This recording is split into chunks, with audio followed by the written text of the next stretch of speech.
Fala pessoal, Fabrício Leinati aqui do Clube do Projetista. Essa é uma série de vídeos onde nós estamos tratando de análise estrutural estática utilizando o SolidWorks Simulation. Se você está chegando agora, esse não é o primeiro vídeo da série, tá? Eu recomendo fortemente que você, se você não assistiu, primeiro assiste o primeiro vídeo dessa série para que você tenha um bom acompanhamento, tá ok? Na videoaula de hoje nós vamos estar estudando os 7 passos para você definir se uma análise estática estrutural é adequada para a sua simulação, ou seja, para a física que você está simulando, se uma análise estrutural estática é adequada, tá ok? Então, quando nós vamos aqui que nós criamos um novo estudo, o SolidWorks nos traz uma série de opções que podem ser selecionadas, caso você tenha a licença habilitada, né, para estar utilizando. Nós temos uma série de opções. Nessa série de vídeos, nós estamos estudando aqui a primeira, que é uma análise estrutural estática, tá ok? Então vamos lá. Nós vamos estar estudando hoje os 7 passos para decidir se uma análise linear estática é adequada para a sua simulação. Antes da gente continuar, deixa eu dar uma revisada o que a gente viu na última aula, mas mais uma vez, se você não assistiu, corre lá, assiste, eu vou deixar o link do vídeo anterior aqui no card, só clicar, assiste lá primeiro, depois vem para essa videoaula, tá ok? Então, na última aula nós falamos sobre a importância de conhecer o material que nós estamos aplicando. Nós utilizamos como base um corpo de prova, o mesmo tipo de corpo de prova que é utilizado em ensaio de tração, né, no laboratório.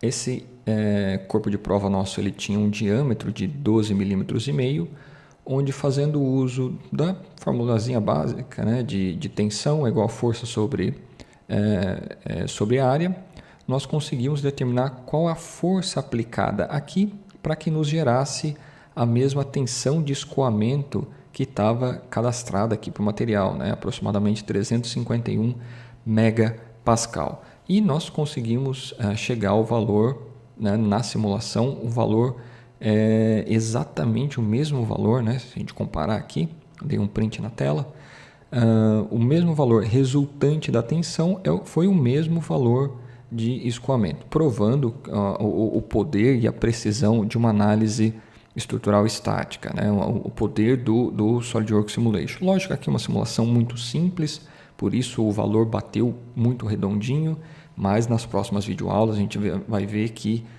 muitas vezes esse valor não é tão próximo e então por isso que é tão importante a gente estudar a fundo o que o software está fazendo por trás, e não sair só apertando o botão e no final ter aqui um modelo coloridinho e não ter certeza dos resultados, ok? Nós vimos também as propriedades do material. Na verdade, isso aqui é mais a gente relembrar as aulas de resistência dos materiais, onde nós sempre começamos estudando a curva característica de tensão-deformação dos aços, né? Principalmente, esse daqui é uma curva característica do aço 1020. Então, o que essa curva nos traz? O que é importante tirar desse gráfico para uma simulação linear estática? A primeira coisa que nós temos que levar em consideração é que nós temos um limite de proporcionalidade, ou seja, é uma região onde a tensão resultante ela se comporta de forma linear, ou seja, proporcional à deformação do material. Por isso, tensão-deformação. Aqui o gráfico também nos traz outro ponto que é muito importante, que a gente até utilizou na nossa simulação, que é a tensão de escoamento. Então, ou seja, aqui desde 0 até um ponto determinado pela tensão de escoamento, o material ele se comporta de forma elástica, como se ele fosse como se fosse um elástico mesmo, né? Baseado lá na lei de Hooke. E por fim, nós vimos também a tensão de ruptura, ou seja, é a tensão máxima que o material resiste até ter a ruptura total e acabar rompendo.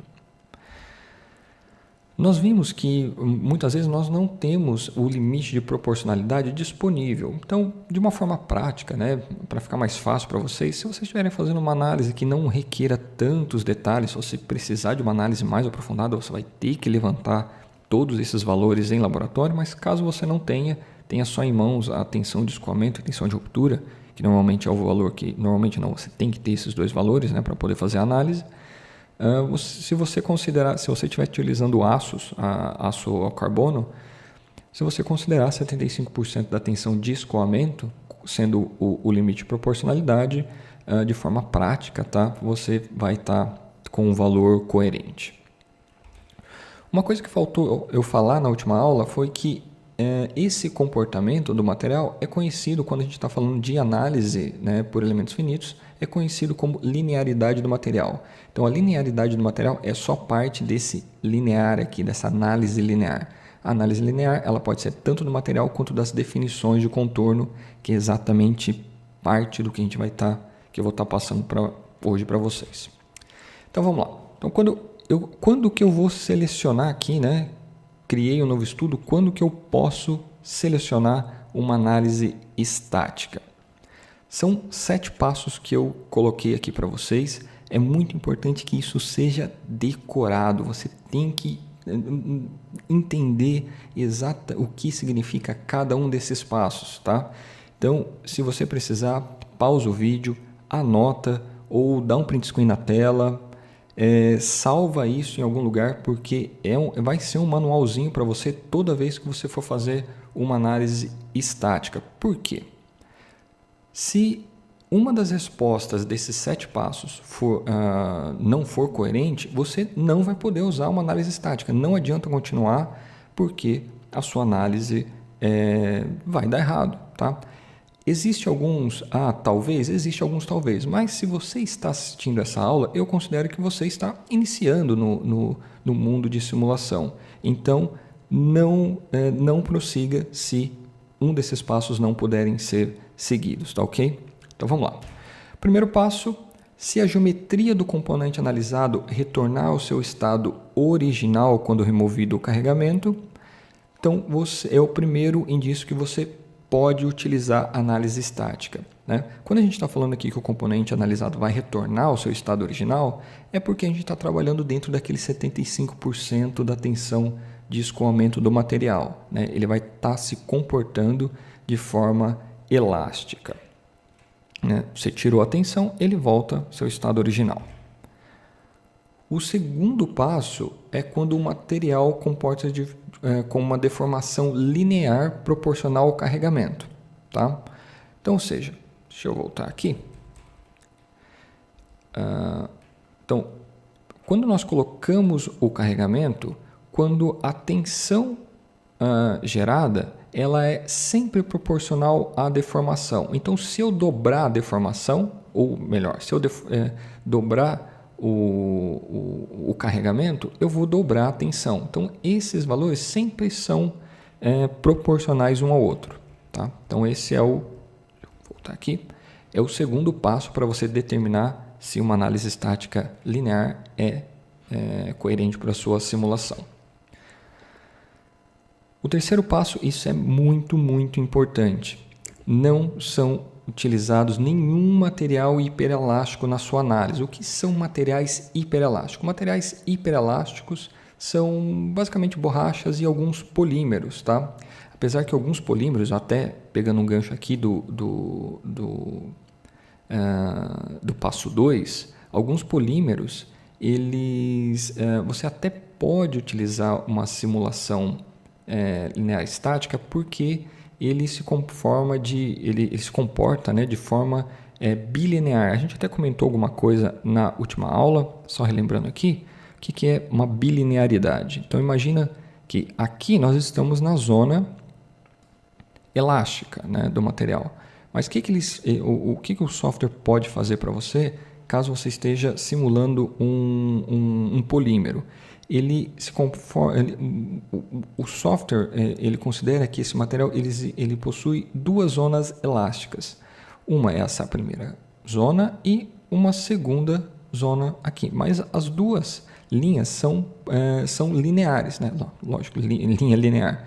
São duas zonas lineares. Toda essa deformação que não se conforma de forma linear não pode ser considerada. Então, para alguns polímeros e dependendo da sua simulação, você pode utilizar isso. Mas, mais uma vez, se você está assistindo essa aula, eu considero que você é um iniciante, então essa simulação não é para você, ok? Então, só uma dica bem prática aí para vocês não acabarem fazendo besteira. Então, mais uma vez, em materiais hiperelásticos, basicamente borrachas, não podem entrar nessa simulação. Outro exemplo de material que não tem esse comportamento, o solo. Tá? Solo também ele tem um comportamento que não é linear, então também não pode ser usado uma simulação estática. Quarto passo. A deformação total é pequena se comparada à dimensão do componente. Então, se você tiver, vamos imaginar uma régua metálica, né? Uma régua dessas de desenho, né? Só que ela é de metal. Se você segurar essa régua numa extremidade e colocar força na outra, ela vai ter um deslocamento muito grande. Esse deslocamento excessivo, se você for comparar aqui os passos anteriores, o material, né, é um aço, vamos dizer que eu fabriquei ele em 1020, 1030, ele vai tá dentro do passo 1. Ele também vai aceitar o passo 2.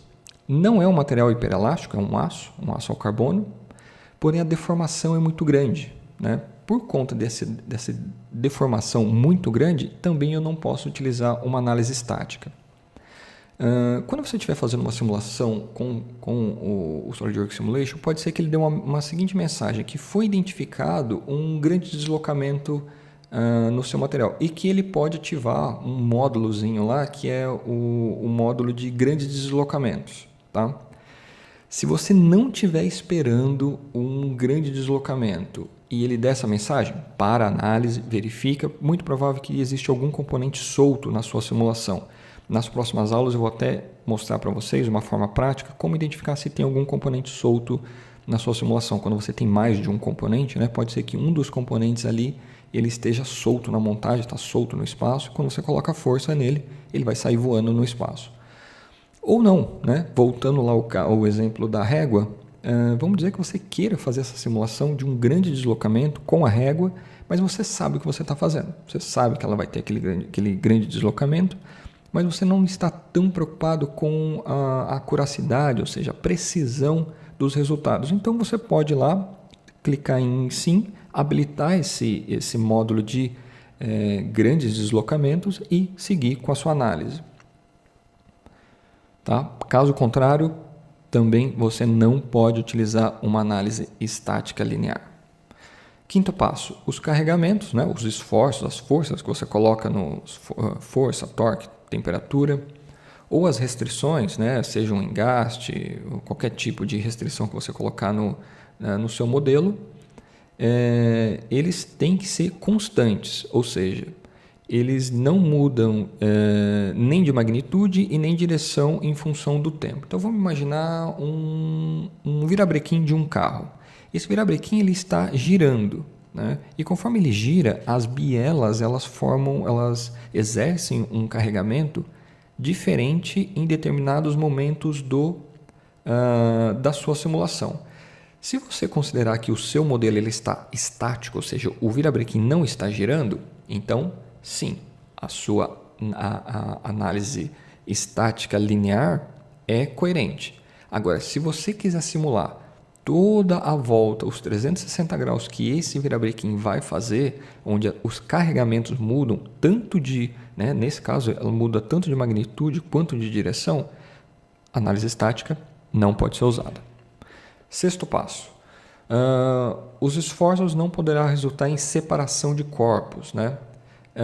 Então, vamos imaginar um vaso de pressão, né? Um cilindro de oxigênio.